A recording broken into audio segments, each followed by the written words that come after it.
He asked, "Are you sure it's mine?" when she told him she was pregnant. 2 years later, he saw the twins, and knew everything had changed. Alexander Reed was a man who had built his life on precision and power. Every corner of his world was orderly, from the gleaming marble floors of his penthouse to the empire he had constructed with his own ambition. He thrived on numbers, negotiations, and results, not feelings. He told himself that emotions were distractions, that vulnerability was weakness, that love was something people believed in because they needed comfort. But that was before Emma Walker entered his life, with her soft laughter and the kind of quiet strength that could disarm even the most guarded soul. She was everything he didn't understand and everything he secretly craved. Emma was light where he was shadow. She worked in the marketing department of his company, a small voice in a massive machine, and yet somehow, she had captured the attention of the man everyone feared to speak to. He noticed her one evening after hours, staying late to finish a presentation. Most employees cleared out the moment the clock hit 6, but she remained, sipping cheap coffee and tapping at her keyboard with determination. Something about her focus intrigued him. She wasn't trying to impress anyone, least of all him. She was simply doing her job with care. He admired that, even if he couldn't admit it to himself. What began as curiosity became something far more dangerous. He started finding reasons to pass through her department, to ask questions he already knew the answers to linger just long enough to hear her voice. She treated him like a person, not a legend or a paycheck, and that terrified him. Over the months that followed, their paths crossed more often. Dinners turned into long conversations turned into stolen moments, and before either of them realized it, they had fallen into something that neither of them could define. Alexander didn't know how to love gently. He loved like he did everything, intensely, completely, and with control. But with Emma, control was impossible. She laughed at his arrogance, challenged his certainty, and saw the man behind the reputation. For the first time, he felt seen. She spoke about dreams and futures, about simple happiness, about family.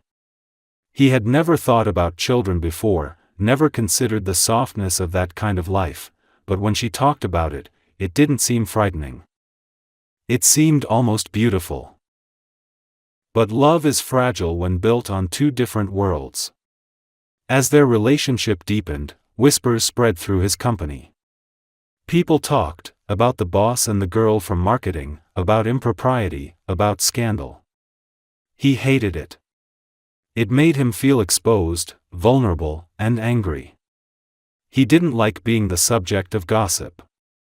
He didn't like the way others looked at her as if she were just another conquest. He began to pull back, coldly and abruptly, unable to handle how much power she suddenly had over his heart. Emma felt it. She tried to reach him, to remind him that love was not a liability, but he had already started to build walls again, shutting her out with the same precision he used in business. Then came the night that changed everything. She came to his office, her eyes bright with something between fear and hope, her hands trembling as she told him she was pregnant. The words hung in the air like thunder. For a long moment, he said nothing. He simply stared at her, the woman he loved, the woman who had brought warmth into his calculated life, and he felt everything crumble inside him. Fear clawed at his chest. All his old beliefs roared back. This would destroy him, ruin his reputation, tie him down, make him weak. His emotions twisted into anger, and before he could stop himself, he said the words that would haunt him forever, "Are you sure it's mine?" The instant the words left his mouth, he wanted to take them back, but it was too late. He saw the light die in her eyes, the way her lips parted slightly as if she'd been physically struck. The silence that followed was unbearable. She didn't scream, didn't argue. She just stood there, heartbreak spreading across her face like cracks in glass. Then she turned and walked out of his office, her shoulders straight, her steps slow but certain. He didn't chase her. He told himself it was better that way, that he was doing the right thing for both of them. But the moment the door closed, the silence swallowed him whole. That night, he drank more than he had in years. He told himself she would call, that they would talk, that she would forgive him. But the call never came. Days turned into weeks, and when he finally went looking for her, she was gone. No resignation letter, no forwarding address, just absence. He tried to focus on work, but nothing filled the void. The world still called him brilliant, successful, untouchable, but behind closed doors, Alexander Reed felt like a ghost inside his own empire. Months passed, and the empire continued to grow, but he didn't. He threw himself into work, into meaningless distractions, into anything that would silence the memory of her voice. But every time he walked past the window of his office and saw the city stretching endlessly beneath him, he thought of her out there somewhere, carrying the child he had rejected. The guilt festered, quiet but relentless. He told himself that she was fine, that she didn't need him, that it was better this way, but he didn't believe a single word. At night, he dreamed of her laughter, her smile, and the way her eyes softened when she looked at him. And when he woke, the emptiness was worse. By the time 2 years had passed, Alexander had become the man the world expected him to be: cold, successful, efficient. But the man Emma had known was gone. What he didn't know was that the rain would soon bring him face to face with everything he had tried to bury. The past he had run from was still waiting for him, smaller, gentler, and more powerful than he could ever imagine, in the eyes of 2 little boys who would change his life forever. The rain had started early that morning, soft and steady at first, but by late afternoon the city was drowning beneath a gray curtain of water. Alexander Reed walked through the streets without an umbrella, his coat soaked, his hair curling slightly at the edges from the damp. He had left a meeting halfway through without explanation, unable to focus on anything the board members were saying. Their words blurred together like static. For months he had felt it, a gnawing sense of discontent, as though the life he'd built so carefully no longer fit. Success had lost its shine. The parties, the accolades, the sharp applause of a crowd that admired his power, it all sounded hollow. Even the apartment he lived in, perched high above the skyline, felt like a museum to a man he no longer recognized. Somewhere in the chaos of his empire, he had lost himself. But that day, though he didn't know it yet, he was about to find everything he thought was gone forever. He had no destination as he walked. The rain slicked the sidewalks, reflecting the neon glow of streetlights and car headlights. His phone buzzed in his pocket, messages from his assistant and business partners piling up, but he ignored them. He needed quiet. He needed to feel something real.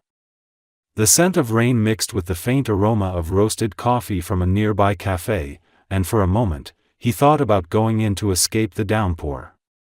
That was when he saw her. At first, she was just another figure in the rain, a woman holding an umbrella, standing at a bus stop with 2 small children. But something about her posture made him look again. She was turned slightly to the side, her blonde hair darker from the rain, her blue eyes soft as she crouched down to fix a little boy's jacket. The boys were identical, small and delicate, their dark curly hair plastered to their foreheads, their eyes wide and curious as they watched the cars pass. Then one of them laughed, a bright, unrestrained sound that carried even through the noise of the rain, and Alexander felt his entire world stop.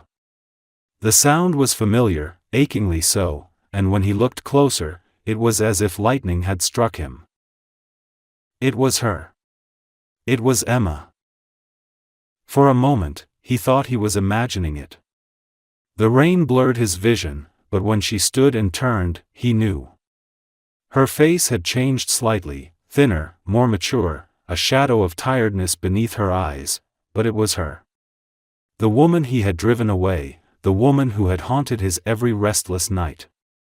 And then he saw the boys again, saw their deep brown eyes, saw the faint curl of their hair that matched his own when he was their age, and his breath left him in a single sharp exhale. The truth hit him so hard he stumbled. Those children were his. There was no question, no doubt, no need for words or tests. He could see himself in them as clearly as if he were looking into a mirror. He wanted to call out to her, to say her name, to run across the street and beg her to look at him. But something inside him froze. Fear rooted him to the spot, the same fear that had once made him push her away. What would he even say? That he was sorry? That he had been wrong? Those words felt meaningless compared to the weight of what he had done. He had abandoned her when she needed him most, and now she stood before him, not broken as he had imagined, but strong, independent, holding the lives he had turned his back on. He took a hesitant step forward, the rain drumming against his shoulders, his heart hammering so violently it hurt. Emma hadn't seen him yet.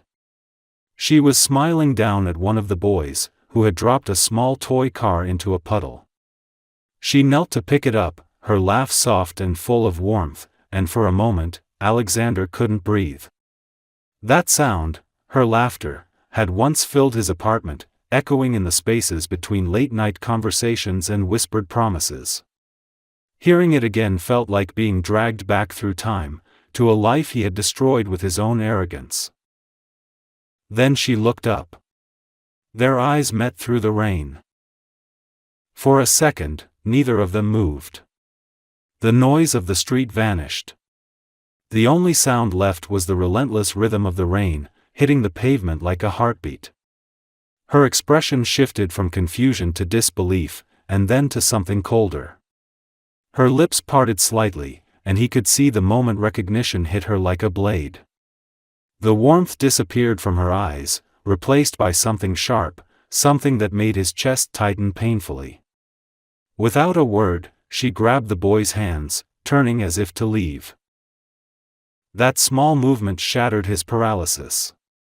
"Emma," he called, his voice rough, desperate, cutting through the rain. She stopped but didn't turn. "Emma, please," he tried again, stepping into the street. Cars splashed water onto his legs, horns blaring as he crossed, but he didn't care. He reached the sidewalk just as she finally faced him. Up close, she looked even more breathtaking, and even more untouchable. The rain had darkened her hair to gold brown, droplets clinging to her lashes, her cheeks flushed from the cold. The umbrella trembled slightly in her grip. She looked at him as if he were a ghost. "What are you doing here, Alex?" Her voice was calm, but underneath, he could hear the years of hurt she carried. He struggled for words, the right ones slipping away like water through his fingers. "I didn't know. I didn't know where you went," he said finally, his voice shaking. "I looked for you." Her laugh was quiet, but it cut deeper than any scream. "You looked for me," she repeated, her tone dripping with disbelief. "After you told me you didn't even believe the children were yours?" She shook her head slowly. "You don't get to say that to me." He took a step closer, rainwater dripping from his chin. "Emma, I was wrong. I was scared. I said things I didn't mean." "Stop," she interrupted, her voice breaking slightly. "You meant every word. You made it very clear what you thought of me that night." She glanced down at the twins, who were peeking curiously from behind her legs, and her tone softened. "And I will never let them hear those words. Ever." The guilt hit him like a physical blow. He looked at the boys, really looked, and his heart broke all over again. One of them, the bolder of the two, met his gaze and smiled. The smallest, purest smile, and something inside Alexander shattered completely. He crouched down slowly, his voice barely more than a whisper. "Hi there," he said, unsure what else to say. The boy tilted his head, still smiling. "Mommy, who's that man?" he asked innocently. Emma's eyes flickered, and for a brief second, he thought she might cry. But instead, she straightened her back, her expression composed once more. "Just someone I used to know," she said softly, and her words cut deeper than any accusation ever could. Alexander stood, his throat tight. The rain continued to pour, the world cold and gray around them, but he felt none of it. He wanted to say something, anything, to make her stay. But she turned away, leading the boys down the street, their small boots splashing through puddles. He watched them go until they disappeared around the corner, the bright yellow of the boys' raincoats fading into the mist. He stood there for a long time, the rain soaking through his clothes, the noise of the city resuming around him. For 2 years, he had believed that nothing could truly reach him again. Now, in a single moment, he realized that his heart was still alive, and that he had lost something far greater than he had ever understood. He had seen his sons for the first time. He had seen the woman he loved walk away again. And this time, he knew he couldn't let it end like that. That night, as thunder rolled above the city and rain lashed against the windows of his empty apartment, Alexander made a promise to himself. He would find her again. He would see them again. And he would do whatever it took to earn back the life he had thrown away. That night, Alexander couldn't sleep. The image of Emma standing in the rain with those 2 boys replayed in his mind like a film he couldn't stop.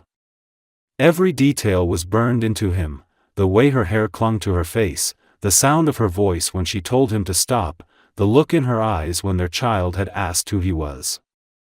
He sat in the dark corner of his living room with a drink in his hand, the city lights bleeding through the glass walls of his penthouse. The rain hadn't stopped outside, and its rhythmic tapping against the windows seemed to echo the hollow beating of his heart. The whiskey didn't help. Nothing did. For years, he had built walls of denial around what he'd done, convincing himself that Emma had moved on, that the children, he realized now, were better off without him. But that illusion had shattered the moment he saw their faces. He couldn't unsee the resemblance, couldn't ignore the way his heart recognized them before his mind did. He tried to think logically, like he always did, to analyze the situation and control it, but there was no logic that could make sense of his choices. He had destroyed something pure because he had been afraid. He had doubted her, doubted the one person who had loved him without condition, and in doing so, he had sentenced himself to years of emptiness. He thought about the night she had told him she was pregnant, how she had stood before him trembling yet brave, her voice steady even when he had accused her of betrayal. He had called it caution, had told himself he was protecting his life from chaos. But the truth was simpler and uglier, he had been a coward. He had loved her deeply but was too afraid of what that love demanded of him. Now, after 2 years of pretending, the reality was unavoidable. He had 2 sons. His sons. And they were out there, growing up without him. That thought alone was unbearable. He rose from his chair, pacing the length of the room. His reflection followed him in the dark glass of the window, a man who looked powerful and composed, but whose eyes betrayed him. He didn't look like the confident CEO the world saw, he looked lost. The suit, the empire, the money, all of it felt meaningless. What good was success if the cost had been everything that mattered? He found himself remembering little things about Emma that he had forced himself to forget. The way she would tuck her hair behind her ear when she was nervous, the way she always smelled faintly of vanilla and rain, the quiet way she'd hum when she was working. He remembered how she had once told him that love wasn't about control, that it was about trust. He had laughed then, teasing her for being naive. Now, that laugh haunted him.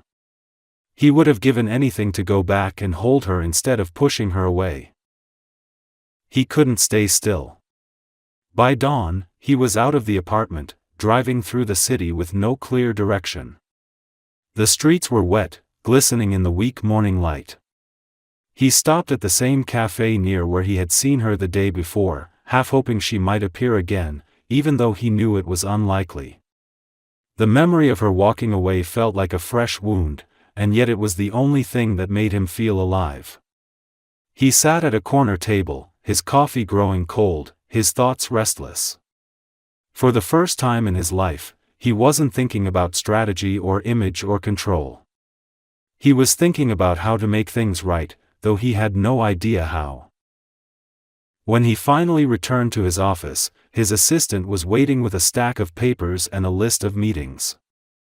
Alexander ignored them. He walked straight past her, locking himself in his office. He couldn't focus on contracts or reports. His mind kept returning to the sight of the twins' small hands holding Emma's, the way they had looked at her with complete trust. That kind of love was something he had never known as a child and had been too afraid to give as a man. The thought that his own sons might never know him, might grow up thinking of him as nothing more than a stranger in the rain, tore something open inside him. By midday, he called his private investigator. The man had worked for him for years, used to tracking down business rivals, not lost love. "I need you to find someone," Alexander said quietly. "Her name is Emma Walker." There was a pause on the other end of the line, surprise perhaps, but the man didn't question it. Within hours, he had an address. It was in a quieter part of the city, far from the skyscrapers and luxury apartments Alexander was used to. He hesitated before going. He wasn't sure if he had the right to show up at her door, not after what he had done. But the thought of not trying was worse. The drive felt endless. His hands gripped the steering wheel tightly as he rehearsed what he might say, but every version sounded wrong. Apologies weren't enough. There were no words that could erase years of absence. He parked outside a modest brick building, watching through the windshield as people passed by, umbrellas bobbing in the drizzle. His heart pounded so hard it felt like pain.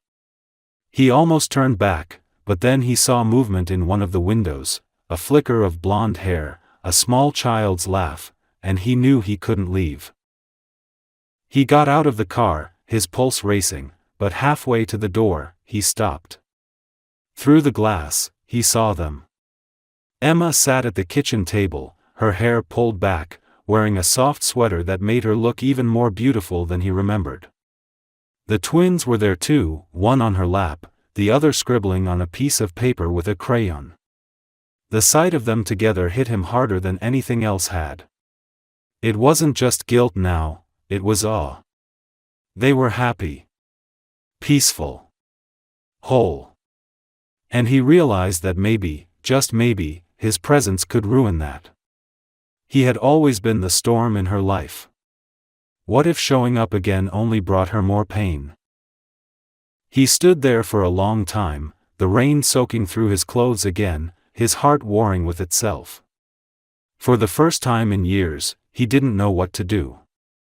Every instinct told him to go inside, to beg for forgiveness, to try to be part of their lives.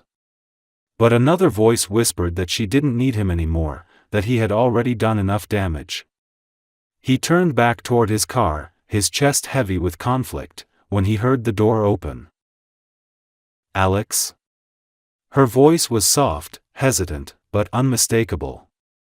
He froze. Slowly, he turned around. Emma was standing there, holding the door slightly open, her expression unreadable. The twins were behind her, peeking out curiously. He didn't move. Neither did she.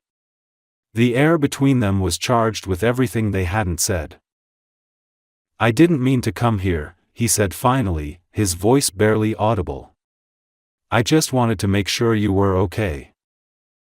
She looked at him for a long moment before answering. "We're fine," she said simply. There was no anger in her tone, but no warmth either. It was as if she had built walls around herself too, the same way he once had. He nodded slowly, his throat tightening. "I know I don't deserve to be here," he said. "But I need you to know that I'm sorry. For everything." Her eyes softened slightly, but only for a moment. "Sorry doesn't change what happened," she replied quietly. "It doesn't give them back the father they never had." He didn't argue. There was nothing to say. She started to close the door, but then one of the boys slipped past her and ran toward him. Alexander instinctively knelt down, his hands trembling as the child stopped in front of him, looking up with those familiar brown eyes.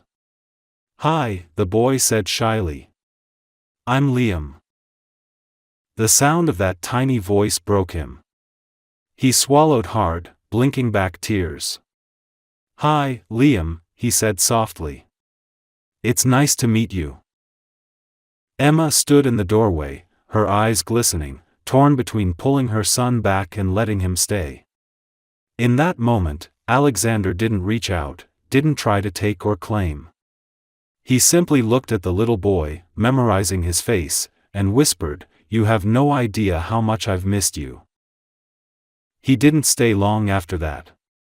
He turned and walked back to his car, the rain falling harder now, but it didn't matter. For the first time in years, he knew what he had to do. He couldn't erase the past, but he could fight for the future. He would find a way to earn her trust again, to be the father those boys deserved. And no matter how long it took, he wouldn't give up this time. Not on them. Not on her. Not again. Alexander didn't return to her doorstep for several days after that night. He wanted to, every instinct inside him screamed to, but something told him that rushing in would only push her further away. He had done enough damage with his impatience in the past, now he needed to learn what patience really meant. For years, his world had been built on force. He took what he wanted, when he wanted, because he could. But Emma was not a contract to be negotiated, and the bond he had broken could not be rebuilt through persistence alone. It would take humility, something he had spent a lifetime avoiding. Every night he lay awake thinking about her and the boys, replaying the sight of them in that small, warm kitchen, the way light had glowed against her hair as she laughed softly at something one of them had said. That sound had stayed in his head, an anchor that kept him from slipping back into the cold emptiness he had known before. He started small. The next time he appeared near their building, it wasn't to knock on her door. He simply waited nearby, telling himself he just wanted to make sure they were safe. It was a lie, of course. He was drawn there by something deeper than concern. The first time he saw them again, Emma was walking the boys to the park. They were bundled in coats, laughing as they jumped over puddles, their tiny hands clutching hers. He stayed at a distance, just far enough not to be noticed. Watching them, he realized that she had built a good life without him, a peaceful, grounded one. The boys were happy, curious, loved. That realization hurt and comforted him at the same time. He wanted to be part of that world, but he also knew he had no right to demand it. For days he kept his distance. But fate, it seemed, had other plans. One afternoon, as he stood by his car across the street, one of the boys, Liam, spotted a stray cat near the curb and ran toward it, slipping free from Emma's hand. A car turned the corner faster than it should have, its tires hissing over the wet pavement. Without thinking, Alexander ran forward, grabbing the boy and pulling him back just as the car sped past. The entire moment lasted only seconds, but it felt like forever. Emma's scream echoed through the street, and when she reached them, she dropped to her knees, holding Liam tightly, her hands trembling. Alexander stood back, breathless, the adrenaline still surging through his veins. When she looked up at him, their eyes met, and for the first time since that night in his office years ago, her gaze wasn't filled with anger, it was filled with confusion. Gratitude. Fear. You saved him," she whispered, her voice shaking. He shook his head. "No, I was just there," he said quietly, though they both knew it wasn't true. She looked away, hugging her son again as if afraid he might disappear. The other boy, Noah, stood nearby, watching Alexander curiously. "Are you the man from the rain?" he asked innocently. Alexander almost smiled. "Yeah," he said softly. "I guess I am." From that day on, things began to shift in small, almost invisible ways. Emma didn't tell him to stay away when she saw him after that. She didn't invite him in either, but her silence was less sharp, her eyes less cold. Sometimes, when he happened to cross their path, she would nod instead of turning away. It wasn't forgiveness, but it was something. The twins seemed to accept him faster than she did. Children don't hold grudges, they only sense presence, warmth, sincerity. And Alexander, for all his flaws, was sincere now in a way he had never been before. He started bringing small things, not gifts meant to buy affection, but gestures that spoke of care. He brought a new soccer ball after seeing the boys kicking a deflated one in the park.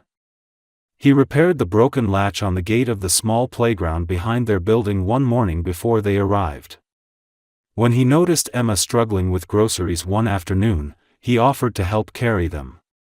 She refused at first, but when the paper bag tore and apples spilled across the sidewalk, she sighed and let him assist her. It wasn't much, but it was a beginning. As they walked to her apartment that day, silence stretched between them, heavy but not hostile. "You don't have to keep doing this," she finally said. "Doing what?" he asked, glancing at her. "Trying to prove something," she replied. Her tone wasn't cruel, if anything, it was weary.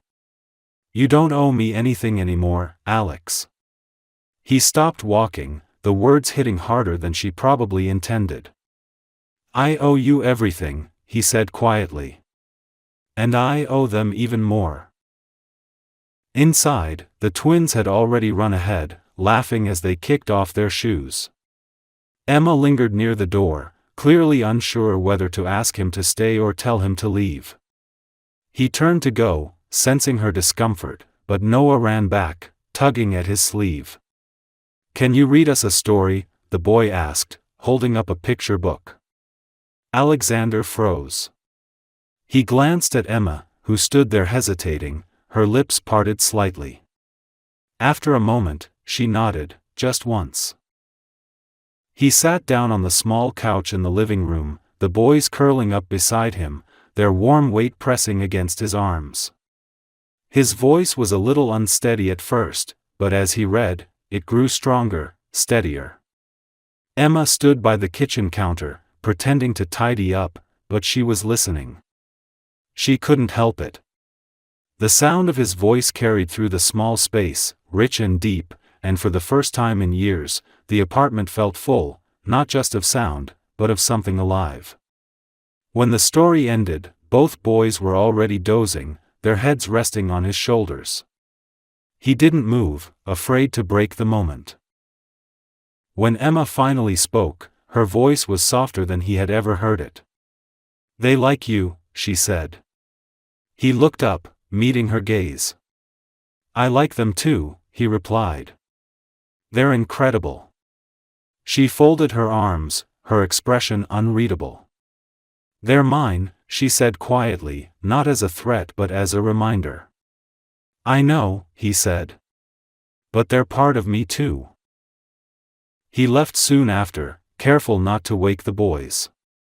Outside, the night air was cool, the city quieter than usual. For the first time in years, he felt something that almost resembled peace. It wasn't forgiveness yet, not from her, not from himself, but it was a step toward it. He began visiting more often, always respecting her boundaries, always asking before showing up. Slowly, she began to let him. The boys came to expect him, running to the door when they heard his knock. He would spend hours building towers from blocks with them, reading stories, answering their endless questions about the world. Sometimes, when Emma watched him with them, she would catch herself smiling without realizing it, and then quickly look away. But the past still lingered between them like a shadow. Every time he caught her gaze, he could see the hesitation, the unspoken fear that he might leave again. And he understood it. He had left once when she needed him most, and no amount of effort could erase that completely. Still, he was determined. Each small moment mattered, a laugh, a shared meal, a quiet evening that ended without anger. He was learning to build something he couldn't buy, trust. Late one night, after he had tucked the boys into bed and was about to leave, Emma walked him to the door. The air between them was filled with things unsaid. "You've changed," she said finally, her voice low. He turned toward her, unsure if it was a compliment or an accusation. "I had to," he said. "I lost everything that mattered when you walked out of my office that night. I don't want to be that man again." She looked down, her hand resting lightly on the doorframe. "You hurt me more than anyone ever has," she whispered.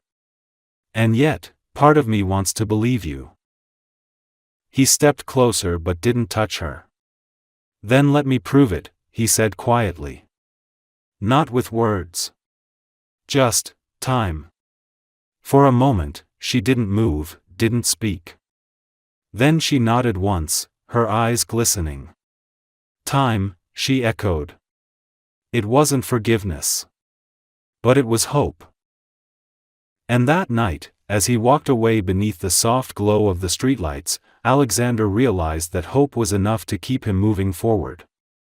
For the first time in years, he didn't feel like a man haunted by the past. He felt like someone trying to earn the right to a future. And for him, that was everything. Autumn settled over the city like a quiet sigh, turning the trees into rivers of gold and crimson.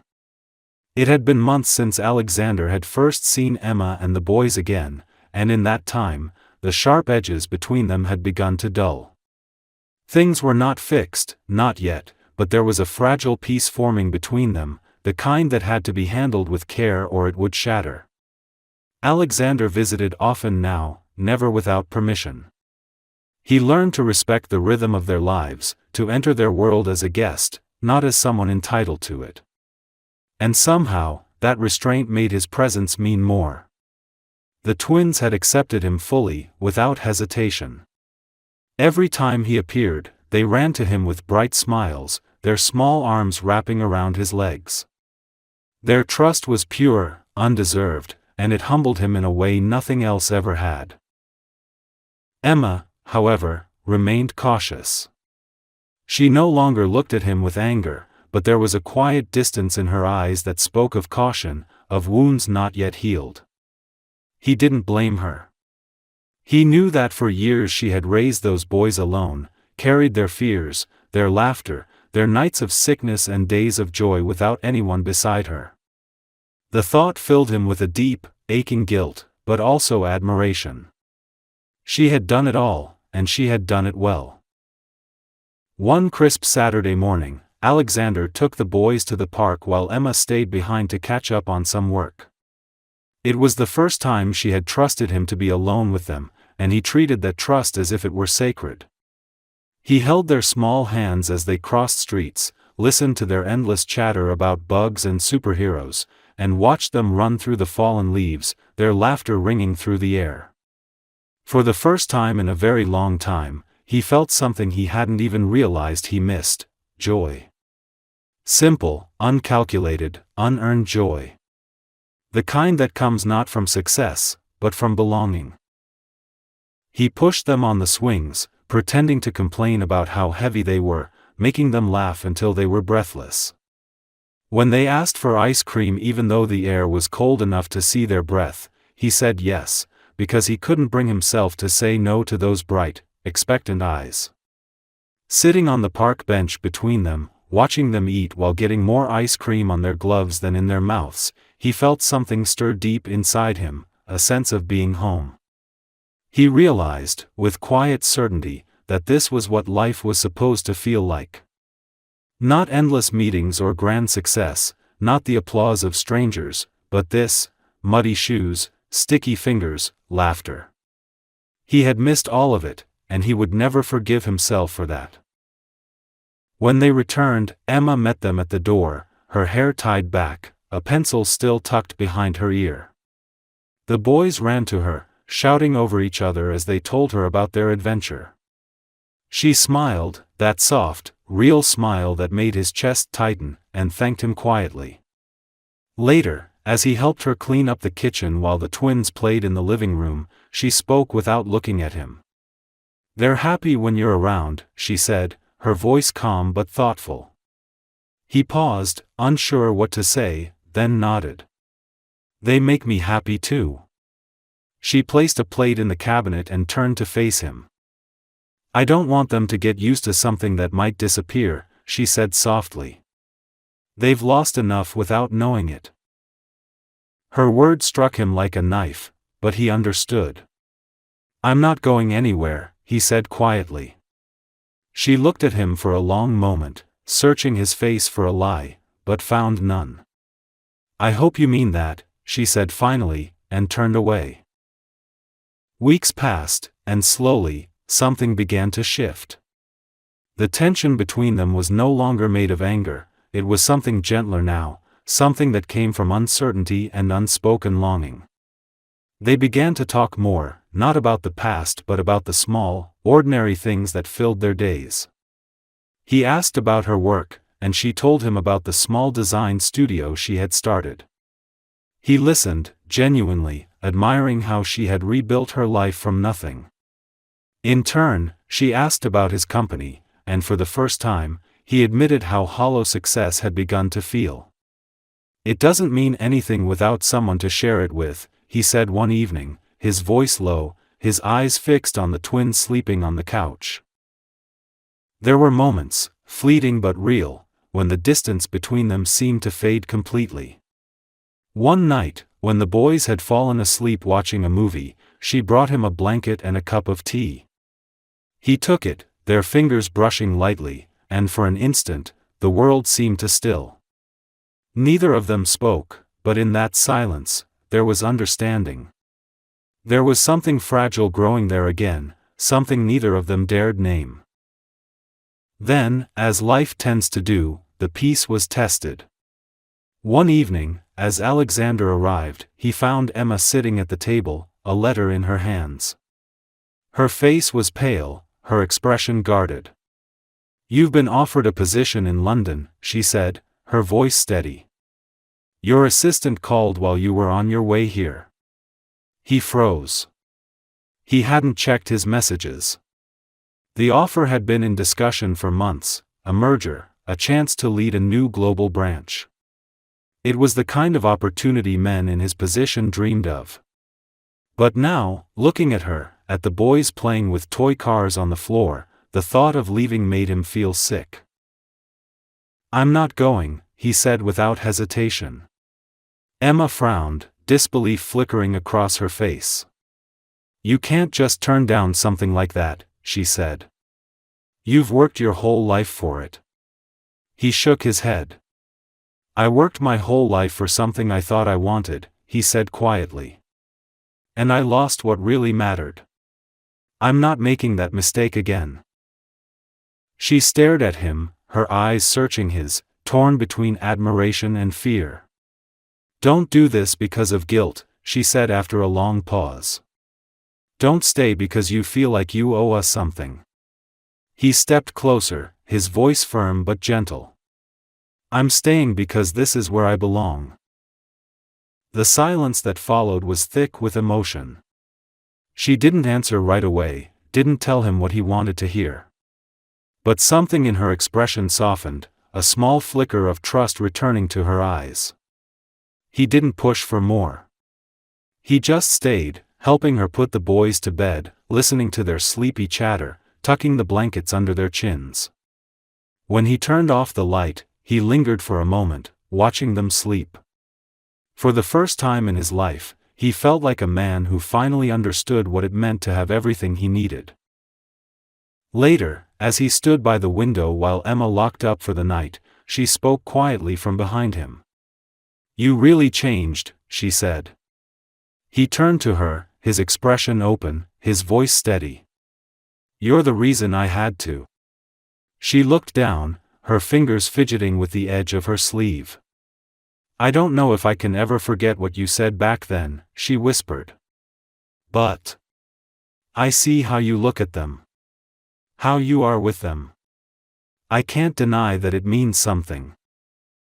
He took a step forward, closing the distance between them until he could see the reflection of the city lights in her eyes. "It means everything," he said softly. She didn't move away, didn't speak. The space between them felt fragile but alive, like a heartbeat. And though she eventually turned away, he knew something had changed. The wall between them was beginning to crack, and through those cracks, light was starting to find its way in.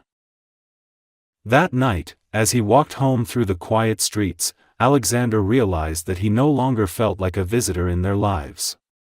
He wasn't just trying to make amends anymore.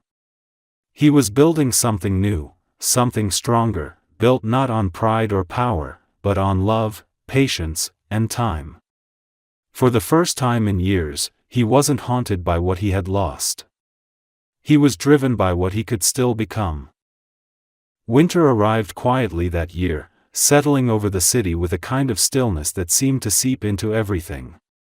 The days grew shorter, the nights longer, and the first snow fell like a whisper, blanketing the streets in white. For most people, it was the season of warmth and family, of comfort behind closed doors.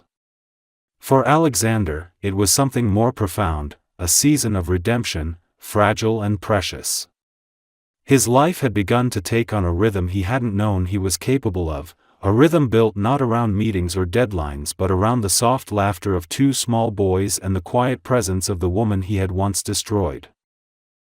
He visited nearly every evening now, sometimes bringing groceries, sometimes books, sometimes nothing but himself. Emma had stopped questioning his presence. There were no more hesitant glances toward the door when he arrived, no tightness in her shoulders when he sat down. She had grown used to him being there, to the sound of his deep voice reading bedtime stories, to the way he quietly cleaned up after dinner without being asked. It wasn't forgiveness, not yet, but it was peace. He found himself craving that peace more than he ever craved success. The twins adored him. They had reached the age where their curiosity seemed endless, their questions spilling out in rapid succession. Why is the sky blue? Why does snow melt? Why do people fall in love? That last one had made Emma laugh softly, hiding her smile behind her hand, while Alexander struggled for an answer that made sense. The boys didn't need an explanation, they only needed his laughter in return. And every time he looked at them, he felt something deep inside him shift. These children, his children, had his eyes, his hair, and yet they were so much more than him. They were everything he wanted to be, innocent, open, unafraid of the world. It wasn't always easy. There were moments when Emma's guard would suddenly return, when she would look at him as if remembering every wound he had caused. Sometimes he would reach for a plate and their hands would brush, and he would feel her flinch, just slightly. Those moments hurt, but he never pulled away first. He simply stayed, steady and patient, showing her through silence that he wasn't going anywhere. It was in those quiet moments that he began to understand what love truly meant. It wasn't passion or grand gestures, it was consistency. It was choosing someone again and again, even when they couldn't yet choose you back. One night, in the heart of December, the boys came down with the flu. The apartment was filled with the sound of coughing, restless whimpers, and the steady hum of a humidifier in the corner. Emma hadn't slept in 2 days, her hair pulled back in a loose knot, dark circles under her eyes. When Alexander arrived, she didn't even try to tell him to leave. She just looked at him, exhausted, and said, "They won't stop crying." Without a word, he took off his coat, rolled up his sleeves, and went to work. He made tea for her, found the thermometer, and sat beside the boy's bed, his large hand resting gently on one small forehead, then the other. Hours passed like that, in a kind of quiet partnership. When one of the boys began to stir, Alexander hummed softly under his breath, an old melody he hadn't thought about in years, one his mother used to sing to him when he was a child. Emma stood in the doorway, watching him.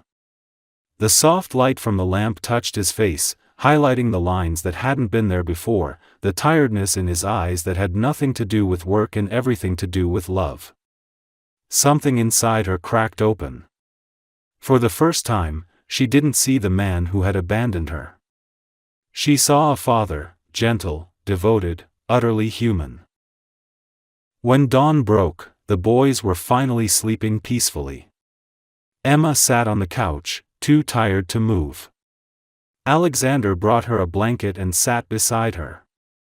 The silence between them was thick but calm, filled not with tension but with understanding. "You should get some rest," he said softly. She shook her head. "I can't. What if they wake up?" He smiled faintly. "Then we'll both be here." She looked at him, truly looked at him, and for a moment, the past didn't exist. "You never used to be like this," she whispered. "You were always so unreachable." His gaze softened. "I didn't know how to be anything else," he said. "I thought being strong meant being alone. But I was wrong. Strength isn't shutting people out, it's staying, even when it hurts." Her eyes shimmered, but she didn't look away. "You hurt me so much," she said quietly. "I know," he replied. "And I'll spend the rest of my life proving that I can be better." For a long moment, neither of them moved. The snow fell silently outside the window, the city glowing faintly under its white cover. Emma finally leaned back against the couch, closing her eyes. "You don't have to prove anything tonight," she murmured. "Just stay." He didn't say a word. He simply reached out, took her hand gently, and held it. They sat like that until morning light filled the room. It was a fragile peace, but it was real. Over the next few weeks, the small cracks in the wall between them began to heal. They started sharing dinners, not out of obligation but out of comfort. The boys began insisting that he stay for bedtime stories every night.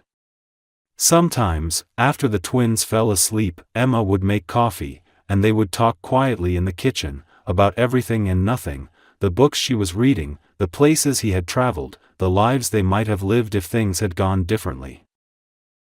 There were nights when laughter came easily, and others when it didn't. One evening, she found an old photograph of them in a drawer, taken years ago at a company retreat. They were standing close, both smiling, caught in a moment before everything had fallen apart. She stared at it for a long time before showing it to him. "Do you remember this?" she asked. He took the photo, his thumb brushing against her hand as he looked at it. "Every day," he said quietly. "I've never forgotten any of it." That night, as he was leaving, she walked him to the door. The snow was still falling, heavy and soft.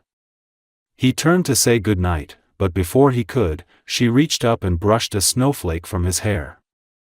The gesture was so simple, so tender, that he froze. Their eyes met, and for the first time since their reunion, she didn't look away. Something unspoken passed between them, recognition, forgiveness, a small, trembling beginning of love reborn. When the door closed behind him, Alexander stood on the steps for a long time, watching the snow fall, his breath misting in the cold air. He didn't need promises or declarations. He had seen it in her eyes, the quiet truth that she was no longer holding on to hate. The past was still there, but so was the future, fragile and waiting. For the first time in years, he didn't feel like a man haunted by his mistakes. He felt like someone who might, just might, deserve to be forgiven.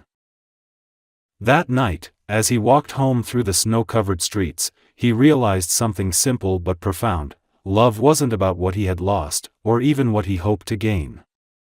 It was about showing up, every day, through the fear, through the doubt, through the cold. And for Emma, for the boys, he would keep showing up, for as long as it took. The new year came quietly, without fireworks or celebration. For Emma and Alexander, it arrived in small, ordinary moments, the sound of the boys' laughter echoing down the hallway, the warmth of the apartment filled with the smell of pancakes on Sunday mornings, the peace of knowing that some wounds, though deep, were finally beginning to heal. Life had settled into a rhythm that neither of them had dared to imagine 2 years ago. Alexander was still cautious, careful not to push too far or too fast, but his presence had become something constant, something the boys relied on, and slowly, Emma began to rely on it too. She would never admit it aloud, but there were days when she caught herself waiting for the familiar knock on the door, when she found herself listening for his voice, for the steady calm it brought into her world. Alexander had changed in ways that even surprised himself. His work no longer consumed him the way it used to.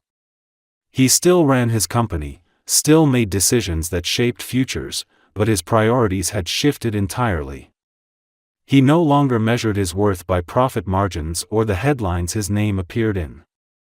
His success was quieter now, the kind that came from watching his sons' faces light up when they saw him, from making Emma smile when she thought he wasn't looking, from the feeling of belonging that filled him every time he sat at their kitchen table.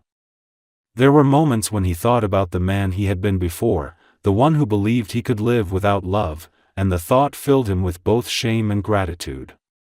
Shame for how blind he had been, gratitude for the chance to be someone better. One morning, as he arrived at their apartment, he found Emma in the middle of a small domestic disaster. The twins had managed to spill orange juice all over the kitchen floor while trying to pour it themselves, and she was kneeling on the tiles, mopping up the mess with a towel, her hair falling loose around her face. The sight of her, frazzled, laughing softly at the chaos, hit him harder than he expected. She looked so alive, so real, so achingly beautiful. Without thinking, he bent down beside her to help. "You don't have to," she said, brushing a strand of hair from her eyes. "I want to," he replied simply. For a moment, their eyes met, and something warm passed between them, something deeper than words. As the days turned into weeks, their connection began to grow in ways that neither of them could quite control. It was in the little things, the way he stayed late after putting the boys to bed, the way she didn't immediately insist he leave, the way their conversation stretched longer into the night. Sometimes, they talked about the past, not the painful parts, but the moments before it all fell apart. She reminded him of their first late-night dinner years ago, the one where he'd confessed that he didn't believe in fate.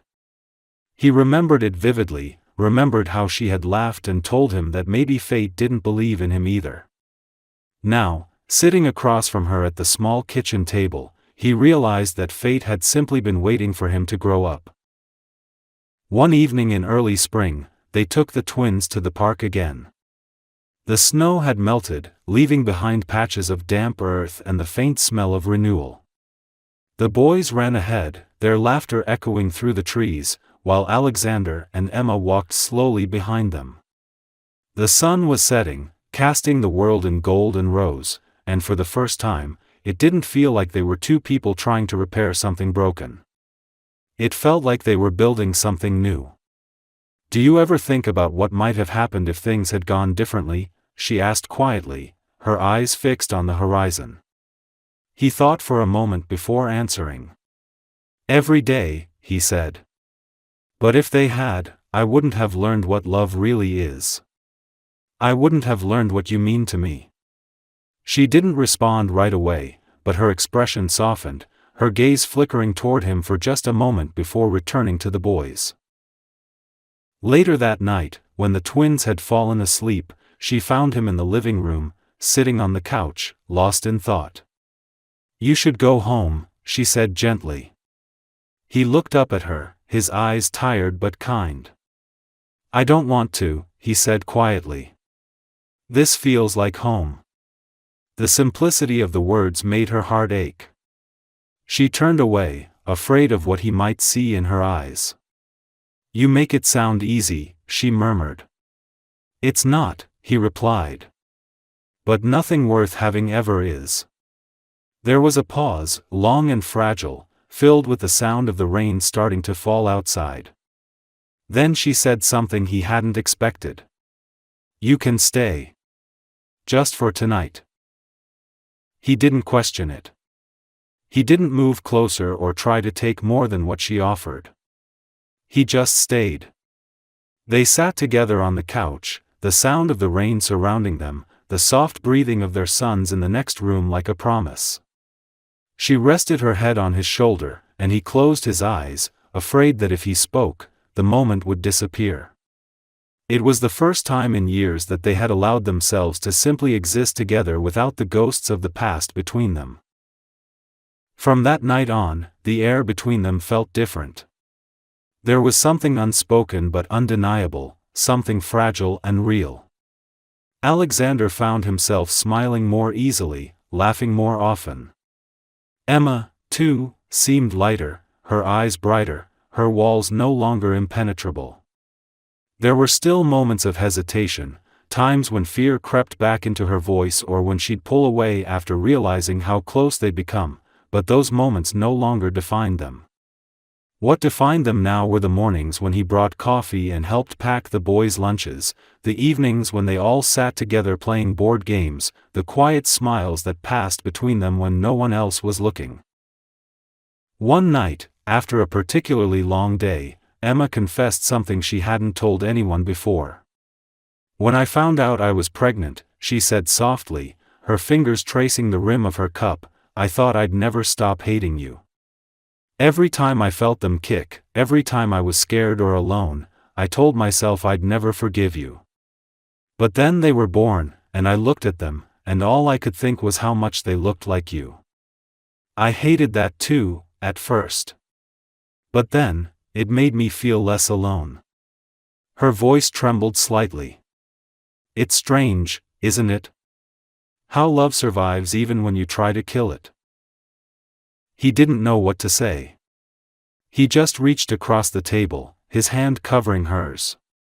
She didn't pull away this time. "I don't deserve what you've given me," he said quietly.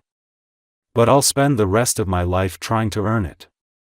She looked at him then, really looked, and for the first time, he saw not pain in her eyes, but something gentler, acceptance. Weeks later, the company he had built announced a new expansion.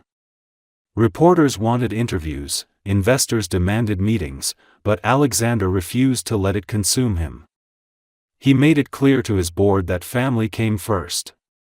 Some of them didn't understand, others thought he was losing his edge. He didn't care. He had learned that power meant nothing if you couldn't use it to protect the people you loved. That spring, when the city bloomed again, Alexander took Emma and the twins on their first trip together, to the countryside, away from the noise and pressure of everything that had once defined him. They stayed in a small cottage surrounded by wildflowers, where the boys could run free and the air smelled like new beginnings.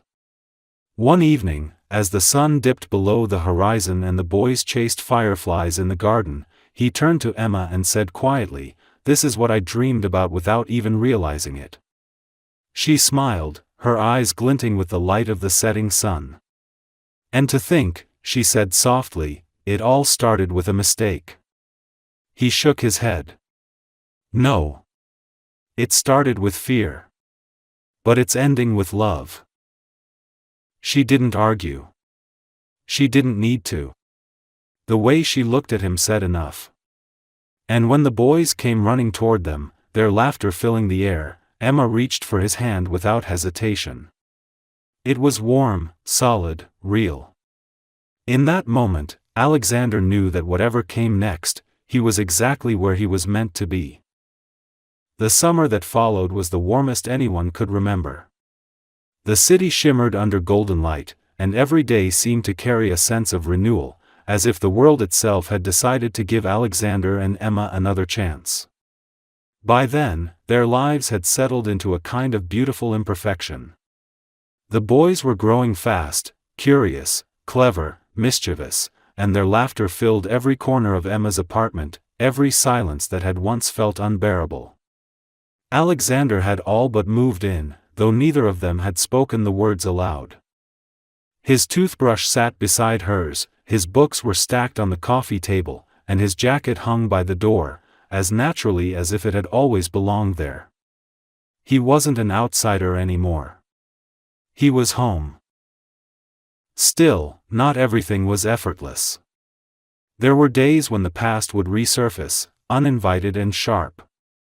Sometimes Emma would fall quiet when he mentioned the years they had spent apart, or when she saw a photograph of him in a magazine, smiling beside other executives in suits and ties, the life he had once chosen over her.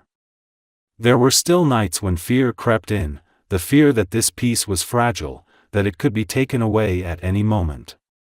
Alexander understood that fear all too well. He lived with his own guilt every day, a quiet reminder of what he had done. But now, instead of running from it, he let it keep him grounded. It reminded him to stay humble, to stay present, to never take a single moment for granted. One morning, they took the twins to the lake outside the city. The air was warm and sweet, the sky wide and endless. The boys ran ahead, their laughter echoing across the water, while Emma spread a blanket under a tree. Alexander carried the basket, watching her with a kind of quiet awe. There were still moments when he couldn't believe this was real, that the woman he had once lost had chosen to let him back into her life. As they sat together, watching their sons chase each other along the shore, Emma turned to him with a faint smile. "You look like a man who's thinking too much," she said. He laughed softly. "I'm just thinking that I don't deserve this." She shook her head. "You're wrong," she said simply. "You fought for it. You changed. You earned it." The words sank into him like sunlight, warm and healing. He didn't respond right away. Instead, he leaned back on his elbows, watching the boys, listening to their laughter, and feeling a peace he hadn't known in years. Later, when the afternoon heat softened and the sky turned gold, Emma pulled out a small camera and began taking pictures. She captured the twins holding hands, their curls shining in the light, and then turned the lens toward Alexander. He groaned, half laughing. "Don't. I look ridiculous." She smiled, snapping the photo anyway. "You look like a father," she said softly. That word, simple and whole, hit him with a force he hadn't expected. He smiled then, a real one, and reached out to pull her close. As the sun began to set, painting the world in amber and rose, they sat together in silence, the boys asleep on the blanket beside them. Emma leaned her head on his shoulder, and for a long moment, neither of them moved. The air smelled of pine and water, the sound of crickets rising in the distance. "I used to think our story ended the night you said those words to me," she said quietly. "That there was nothing left to save." He swallowed, his hand tightening around hers. "So did I," he admitted. "But maybe that night wasn't the end. Maybe it was the beginning of who we had to become." She turned to look at him, her eyes soft and shining in the fading light. "Do you really believe that?" He nodded. "I do now." When they returned to the city, life continued in its steady rhythm. There were school forms to fill out, meetings to attend, nights of exhaustion and mornings of chaos. But there was also laughter, small kindnesses, and an ease that had never existed before. One evening, after the boys had gone to bed, Alexander found Emma sitting on the balcony, the city lights reflected in her eyes. She looked peaceful in a way he had never seen before. "You know," she said after a moment, "I spent so long trying to hate you. It was easier than missing you." He walked over, standing behind her, resting his hands gently on her shoulders. "I never stopped missing you," he said quietly. "Even when I tried to convince myself I had." She reached up, her fingers brushing against his hand. "Do you ever think about what would have happened if you hadn't said that? If you had believed me from the start?" He hesitated, his voice low. "If I hadn't made that mistake, I wouldn't have lost you. But if I hadn't lost you, I wouldn't have learned how to love you right." She turned then, looking up at him, and for the first time since they had met again, the distance between them was completely gone. He leaned down slowly, giving her the space to pull away if she wanted to, but she didn't. When their lips met, it wasn't like the first time, desperate and uncertain. It was quiet, steady, full of everything they had survived. The weeks that followed seemed to pass in a blur of simple joy. The boys started preschool, bringing home paintings and stories every day. Alexander began working fewer hours, finding ways to balance the life he had built with the one he had found. He still ran his company, but he no longer let it define him. He came home earlier, helped with dinner, tucked the boys into bed, and fell asleep beside Emma with the sound of their soft breathing in the next room. It was an ordinary happiness, but to him, it felt extraordinary. One night, as they sat together watching the rain fall outside, Emma spoke quietly. "You know what's strange," she said. "Sometimes I look at you and think about the man who told me I'd ruin his life. And then I look at you now, and I see someone who's built his whole life around us. It's hard to believe you're the same person." He smiled faintly. "I'm not," he said. "You changed me." She shook her head. "No. You changed yourself. I just gave you a reason." There was a long pause, the kind that wasn't empty but full of everything unsaid. Then, softly, she added, "I forgive you." He looked at her, his breath catching for a moment. "You do?" She nodded. "Not because I forgot what you did, but because I see who you've become." He reached for her hand, his voice rough with emotion. "I'll never stop trying to be worthy of that." She smiled then, the same soft, radiant smile that had once undone him completely. "You already are." Years later, Alexander would think back to that moment whenever life grew difficult. He would remember the rain tapping against the window, the warmth of her hand in his, the peace of finally being seen not as who he was, but as who he had become. The man who had once shouted in fear and pride had learned that love wasn't a weakness. It was the only thing strong enough to rebuild what had been broken. And so, as the rain continued to fall outside, he drew her close, his hand resting over hers. In that quiet room, with their son sleeping safely down the hall, Alexander Reed finally understood that the life he had once feared, the one built on love, forgiveness, and family, was the only one worth living. He had lost everything once, but now he had everything that truly mattered.